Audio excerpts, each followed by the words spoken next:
metros y ya es un espacio muy reducido. Porque aquí cuesta imaginarlo, pero si aquí quitamos 2 metros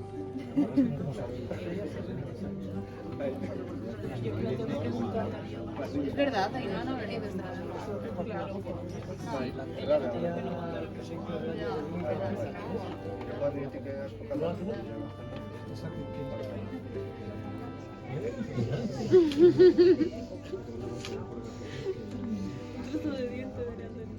Ya te imaginas, eres que me voy a acompañar. Me lo pongo. Y con la mochila.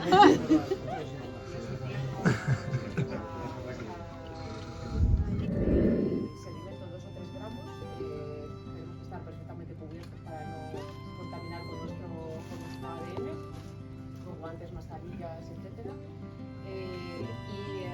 Y hay restos de ADN neandertal en Ashmore. Pero esos análisis también nos han permitido, por ejemplo, saber que hay restos de animales de los que nosotros todavía no hemos recuperado los huesos. Por ejemplo, sabemos que en el nivel que tiene 100 años de antigüedad hay elefas, elefante de colmillos rectos. Pero esta es por la información genética, o sea que no sabemos cómo ni en qué circunstancias.